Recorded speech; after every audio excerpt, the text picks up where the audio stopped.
When you first watch the movie Constantine, you don't really question much. Everything seems pretty straightforward. But once you re-watch it a couple of times, you start to notice some very strange details, like the water bottles in Constantine's apartment. They're arranged in a specific sequence. The number of the hotel room where the demon possessed the poor girl matches the number of the psychiatric ward where Isabel was treated. Even the taxi's registration number includes a symbolic element. The filmmakers went so far with the details that they even used numerical symbolism on a passing bus that appears on screen for just 2 seconds. Sure, a careful viewer might pick up on those, but very few will understand the strange moment with the missing coin. Did Balthazar deliberately leave his talisman behind? And if so, why? Some things in the movie are genuinely hard to figure out. And there's a reason for that. Constantine was the feature debut of director Francis Lawrence. He didn't just want to surprise the audience. He also wanted to impress the producers. As a result, the director shot a version of the film that was 2 hours and 37 minutes long. But for an R-rated movie, that was way too much. The producers demanded changes. During the additional post-production phase, the team had to cut entire storylines. That's why some scenes feel confusing. Odd camera angles, the missing coin, and other unexplained details. Eventually, part of the deleted material leaked online, including an early draft of the script. And it's from that material that we learn a lot more. Details about Constantine's personal life, his youth, and even a romantic relationship with a half-blood demon named Ellie. In this video, we're going to break down how those deleted scenes could have changed the final version of the film. We'll go through all the confusing and controversial moments piece by piece and uncover a few secrets, ones even Constantine didn't know about. My name is Evgeny. Today, we're diving deep into Constantine. I promise it's going to be interesting. Let's begin. Just 10 seconds of your attention. Make sure to support the channel and don't forget to subscribe to it. Thank you. So, let's start at the very beginning, with the moment we're first introduced to Constantine. Right away, we notice something unusual about the camera angles. It's either pointing straight up from a low position or looking directly down from above. These unconventional visual choices appear throughout the entire film. It's not your typical cinematography. And there's a reason for that. When John explains to Angela the wager between the devil and God, he says they made a bet, a battle for every human soul with one important rule: no direct interference. They simply watch. That very idea, the act of watching, is reflected through the way the film is shot. John himself believes throughout the story that God has no interest in his fate. Even though he saved hundreds of lives and sent countless demons back to hell, a single mistake in his youth cost him his chance at heaven. God, as John sees it, turned his back on him. Now only Satan is interested in his soul. But in reality, that's not true. The top-down shots actually symbolize the divine perspective. They're the moments when God is watching Constantine, from the very first exorcism to the final scene, when John asks the Almighty to turn his gaze toward him. I could use a little attention. Please. The overhead camera angle emphasizes that God was always there, even if the main character never realized it. In rare cases, we get the opposite. When the camera looks up from below, scenes that highlight Constantine's bad habits or the death of Isabel are shot this way. These moments mark the influence of Satan. They're visual cues that show when a soul has entered his domain or when he's taking an interest. So the film's visual language gives us deeper insight into the spiritual battle behind the scenes. God and the devil truly are playing an invisible game for human souls. And while John believes heaven has no interest in him, in reality, God has been watching him from the very beginning. When Constantine arrives to save the girl, we're shown a few strange details. One of them is the writing on the car, Angel City. At first, you might think it's just a reference to Los Angeles. After all, the name literally means City of Angels. But there's actually a mistake in that phrase. The city's nickname is City of Angels, not Angel City. The phrase Angel City is rarely used in everyday speech. You're more likely to find it in the names of businesses, brands, or sports teams. I believe this was a subtle hint, a quiet nod to Constantine himself, a kind of urban angel stepping in when no one else will. On the back of the taxi, you can spot the registration number, 3393. If you remove the 9, you're left with what's known as an angel number. triple threes. This number symbolizes the Holy Trinity, the Father, the Son, and the Holy Spirit. The repetition of threes highlights divine presence, a kind of spiritual guidance leading someone toward the right path. This number shows up more than once in the film. You can even catch it on a passing bus that appears on screen for just a couple of seconds. Right below the taxi's license plate, there's a sticker that says, "How's my driving?" But it seems like the text is incomplete. Originally, the sticker was supposed to include a phone number, 1-800-FUCKOFF, written with a C instead of a K, most likely to get around censorship restrictions. I'm sure I don't need to explain the dark humor behind it, a tone that was pretty common in Los Angeles at the time. For some reason though, the filmmakers decided to leave that part out. When John meets with Father Hennessy, we see something unusual on the TV screen.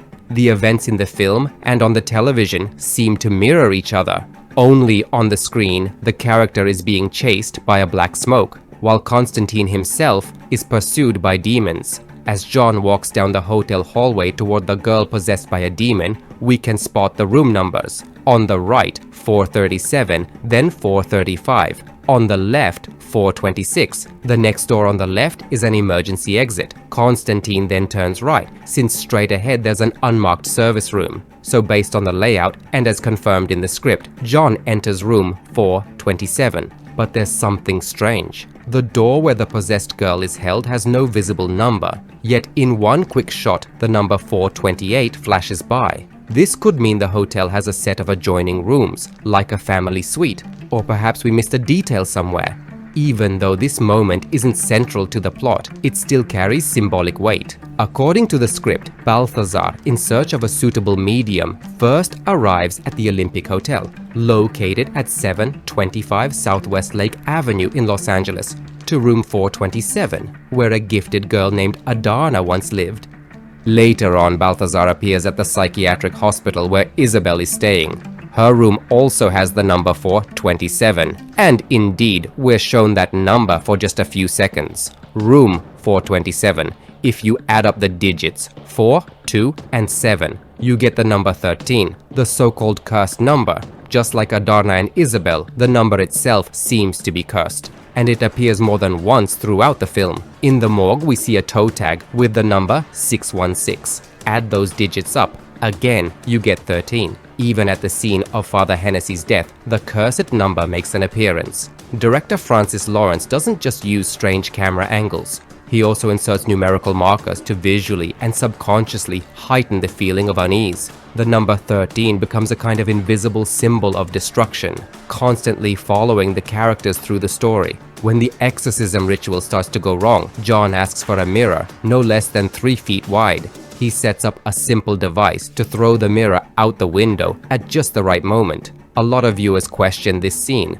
Why make it so complicated? According to certain esoteric rules, if evil is not destroyed or neutralized, it must not be allowed to leave the ritual space, meaning the room where the medium is. By smashing the mirror outside, Constantine follows that rule. It prevents the demon from re-entering and keeps it from returning without a direct invitation, even if the girl becomes cursed again. On top of that, the mirror is quite heavy, and once the demon is trapped inside, it becomes even heavier. This isn't just a random detail, it follows an esoteric principle.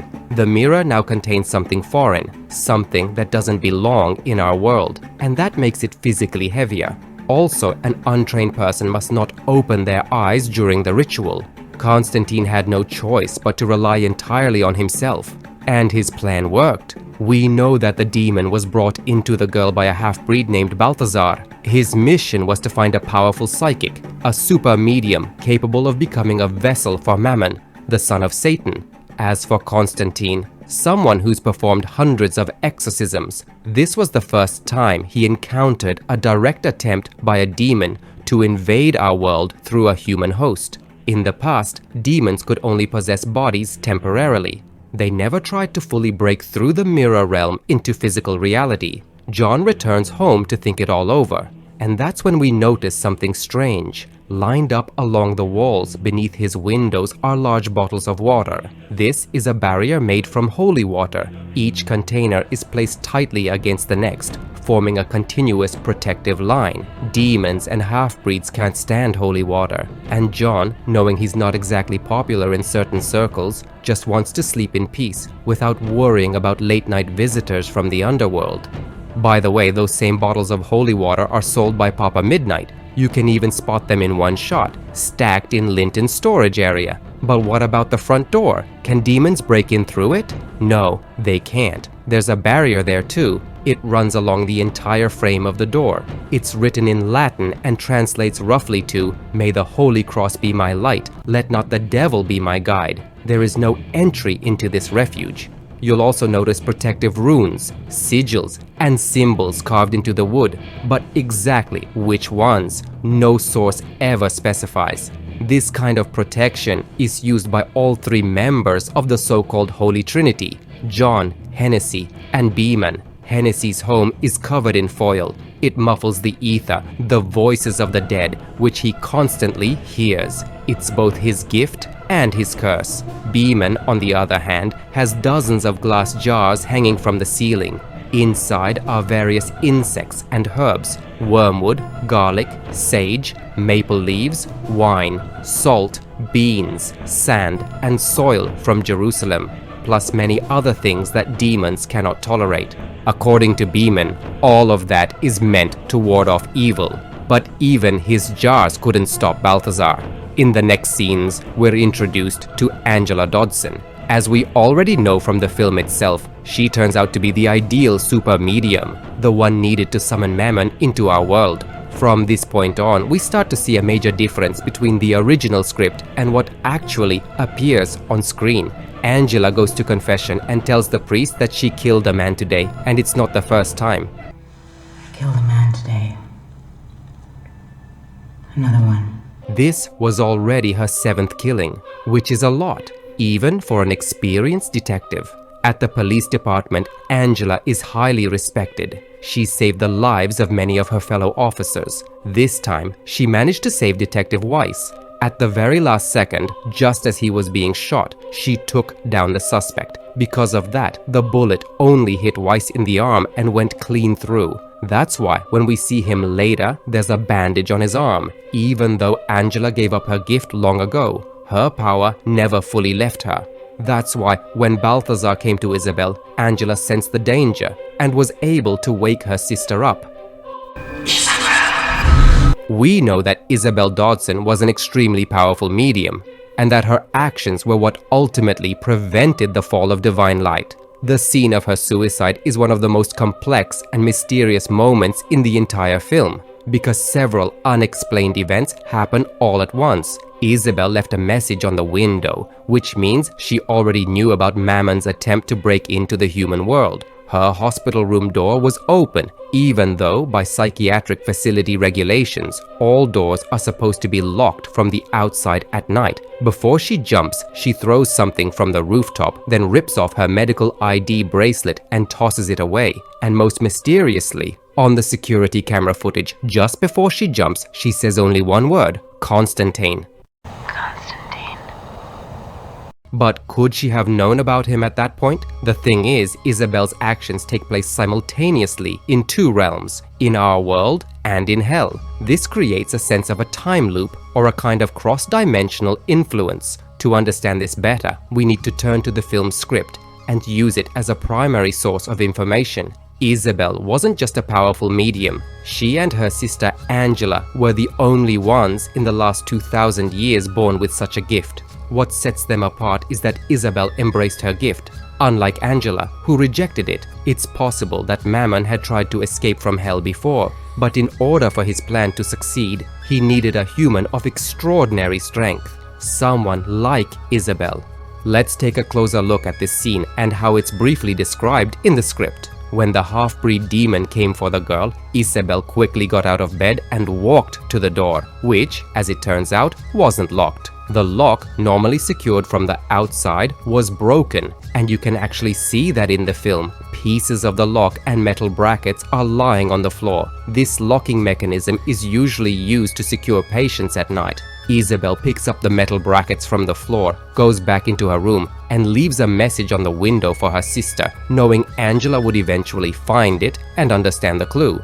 Then Isabel climbs to the roof of the building. With one of the metal brackets in her right hand, she carves Mammon's symbol into her skin. During the process, she realizes something strange. She's unable to harm herself. No blood appears where the wound should be, and the brackets themselves turn to ash. She throws them from the rooftop. After that, she removes her medical bracelet and jumps. When Constantine travels to hell to find proof for Angela, we partially understand a number of Isabel's actions. While in hell, she repeats her act of suicide.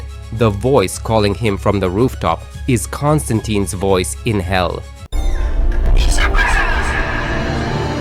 Isabel. She answers him too. Constantine.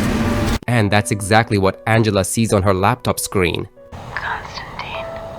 The girl already knows why John has come to her, so she tears off the ID bracelet from her wrist and throws it to him. She's been in hell for a very long time, and time there moves much slower compared to the real world. Using her power, she managed to uncover everything about Mammon's plan. That's why she kept helping her sister in every way she could. According to the script, Isabel appeared to Angela in dreams and sometimes even guided her in the real world. In several deleted scenes, we even see the presence of Isabel after her death. When Detective Dodson first arrives at the crime scene, her colleagues are convinced it was definitely a suicide, which Angela refuses to believe. Her sister would never take her own life. She was a devout Catholic, but after watching the security footage, Angela starts to doubt.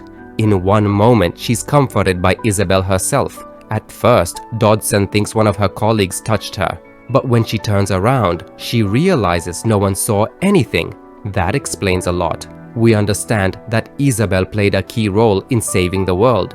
It's a shame we didn't get to see all these details, but the film itself still confirms much of it. First of all, the clear focus on the broken lock. We're deliberately shown that it's an important story element. But who broke it off? Because that act is what allowed Isabel to leave her room before Balthazar even arrived. The film originally included one more important detail. When John travels to hell at the very beginning, he finds a door marked 427 and it's locked. He picks up the lock and it crumbles into ash in his hands.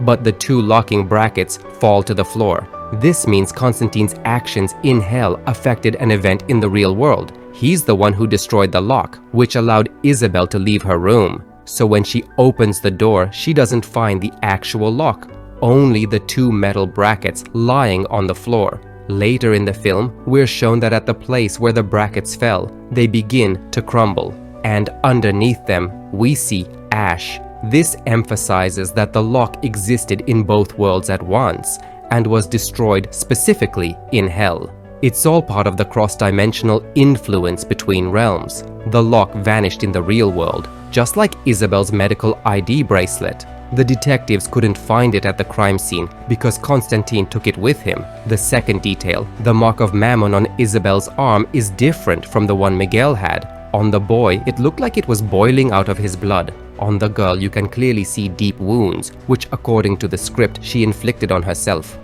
But when Father Hennessy arrives at the morgue, there's no visible mark on the girl's right arm.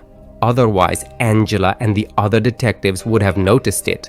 Only those with a gift, like Hennessy, could see Isabel's message, which is quite strange in itself. This confusion wasn't accidental. Francis Lawrence simply wasn't able to fully realize the idea of the mysterious symbol. Originally, the plan was for the mark to appear on only 3 participants in the ritual: Gabriel, Angela, and Mammon, and each would have their own distinct version. This was a necessary part of the ritual. The super medium represented Earth, so she bore the mark of Earth. The angel Gabriel stood for the heavens, and his arm carried the symbol of the sun. And Mammon, the son of Satan, naturally used the symbol of the underworld. 3 participants, 3 marks.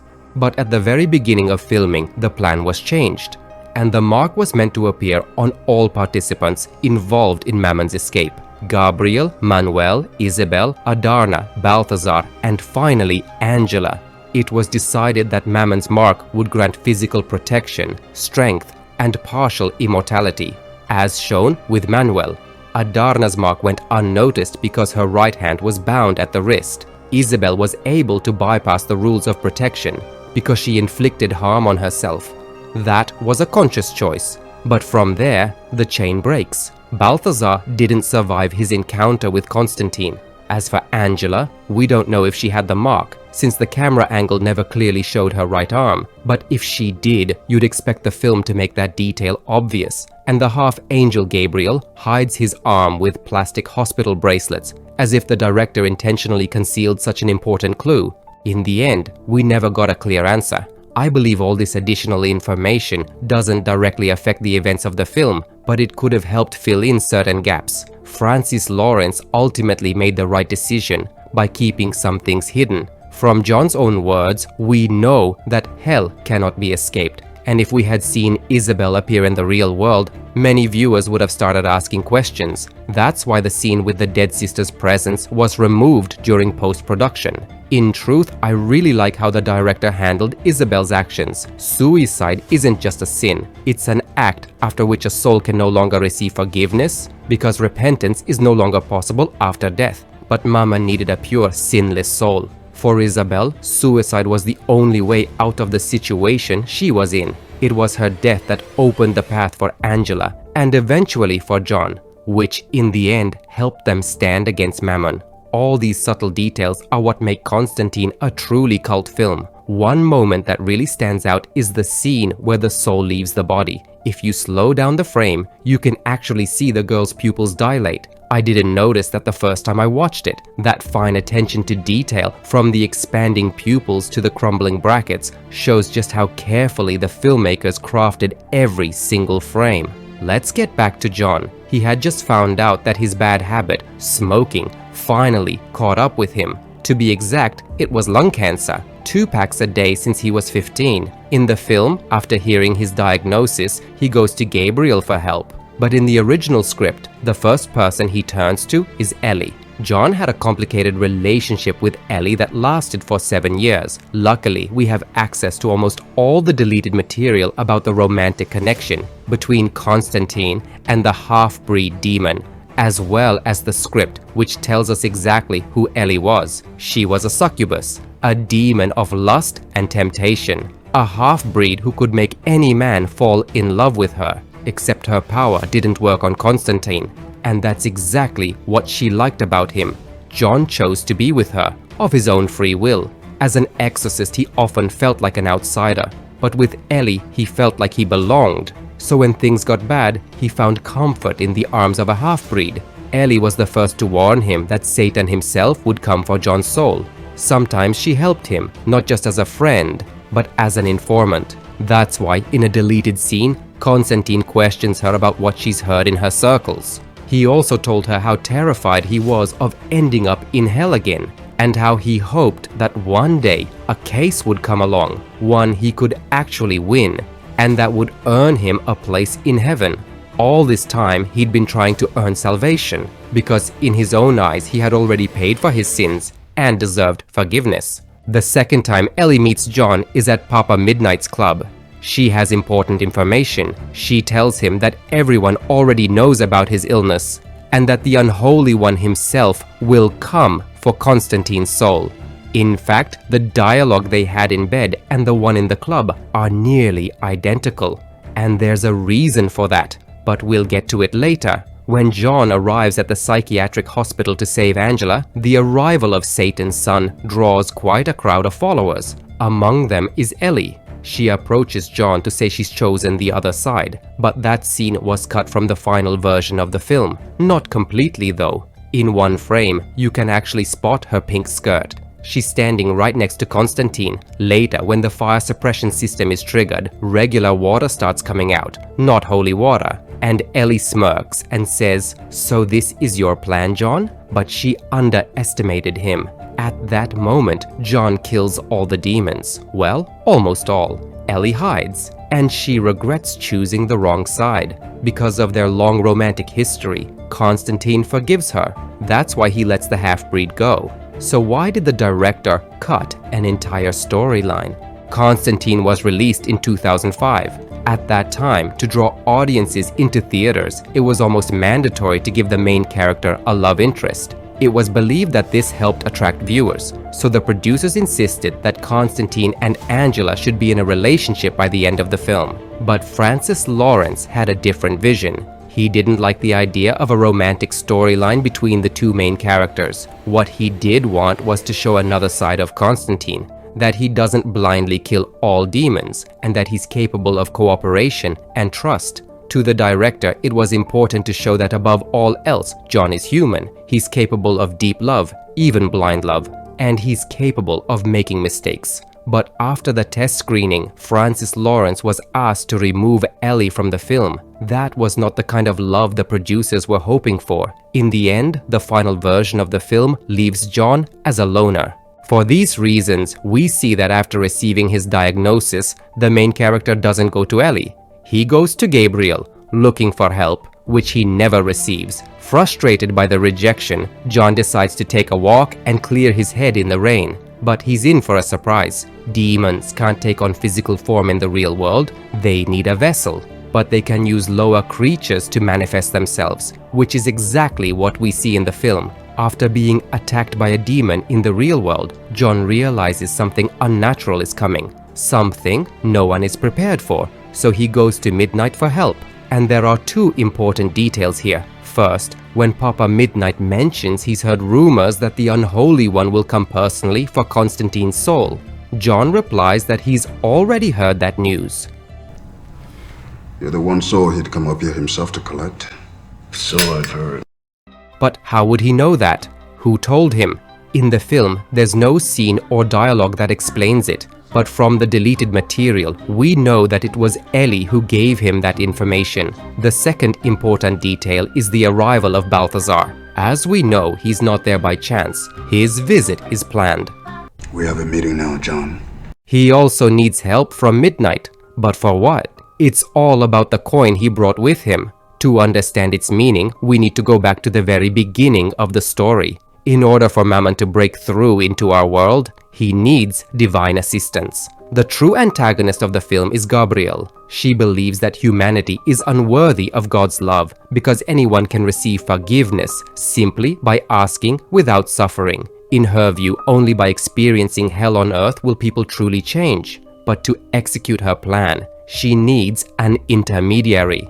Someone with access and a connection to the underworld, Balthazar. First, she had to make a deal with the half-breed demon. Balthazar's coin is one of the 30 pieces of silver that Judas received for betraying Jesus Christ. Gabriel gave this coin to Balthazar as a symbol of their agreement. It's payment for the work he was about to do. In the world of Constantine, such coins are sacred, extremely rare objects and are highly valued in certain circles. Only 2 of the silver coins are known to have survived into the modern day, and both were in Papa Midnight's collection. Balthazar came to meet with Linton so he could verify the authenticity of the artifact. The team even shot this material. The moment when the half-breed places the coin on the table, and you can see the surprise in Midnight's eyes. Unfortunately, I wasn't able to find that moment in the deleted footage. In this scene, it's also important to notice Jon's coughing fits. They start whenever he comes into close contact with especially powerful demons. They can sense his terminal illness and exploit it as a weakness, triggering the coughing. This is clearly shown in 3 moments: during the demon attack near the gas station, in the meeting with Balthazar at the club, and in another scene, which was cut, that may have been the most significant of all. When Jon, Constantine, and Angela rush to help Beeman, they arrive too late. He's already dead. However, Jon quickly realizes the killer is still inside the building, just hiding from sight. To draw the evil out of the shadows, Constantine uses the power of an ancient alchemical symbol, the sign of the Red King, a mark capable of revealing demonic presence. And it works. Balthazar, the demon, really hadn't left the crime scene yet. Realizing he's been exposed, Balthazar resorts to trickery. He provokes a violent coughing fit in Jon, which stops Constantine in his tracks and gives the demon a chance to escape. The trick works, and Balthazar slips away, but in his rush, he drops something extremely important: his precious coin. Later, Angela finds it, and that's how Jon finally discovers who had been killing his friends all along. Still, attentive viewers may have noticed another subtle detail. In the scene where Angela regains her lost ability, her gift as a medium, she gently moves her fingers through the air as if mimicking a coin trick. This isn't just a random gesture. It's an intuitive response triggered by her restored gift. Even then, on a subconscious level, she sensed the presence of the artifact long before her mind could fully recognize it. The beauty of this film lies in such small, carefully crafted details. As for Balthazar, he became much more cautious. Demons are forbidden from killing humans, but they can manipulate them, influence their minds, and more. The half-breed took advantage of human weaknesses. Father Hennessy didn't drink for pleasure. It was a necessity. Without it, he would have lost his mind. Going to a lot of meetings, I see. Keeps the voices out so I can sleep. The poor man drowned in alcohol. Balthazar was simply too powerful. As for Beeman, the guy was absolutely obsessed with insects. To him, they were the pinnacle of divine creation, and sometimes just plain adorable. What is it exactly with you and bugs? I just like them. But Beeman hated flies. They disgusted him. In the end, Balthazar used that fear as a weapon. The insects quite literally emerged from Beeman's own terror. Everyone who posed even the slightest threat to Mammon's summoning plan was eliminated, except for Constantine and Angela, because they were essential parts of that very plan. Back to the film. After being rejected by both Gabriel and Midnight, Jon returns home. He realizes that his investigation has hit a dead end. That's when Angela arrives and asks for his help. But Jon treats her the same way others treated him. He turns her down. At the same time, a symbolic scene unfolds. Constantine traps a spider under a glass and blows cigarette smoke into it. It's a powerful metaphor for his inner state, as if he's trapped himself in a cage, slowly suffocating in something of his own making. But as Angela leaves, she frees the spider. That gesture isn't just an act of kindness, it's an allegory for Jon's own fate. He still has a chance to escape. Sometimes, fate really is ready to lend a hand. You just have to learn to notice its signs. Angela is the key to solving Constantine's problem. And on top of that, we know that Jon's role is to help restore Dodson's gift, because without it, she can't be used as a vessel. That's why a horde of demons begins openly and deliberately following Angela. It's not something an exorcist like Constantine would overlook. He thinks the demons are after Angela's soul, but in reality, they're after his attention.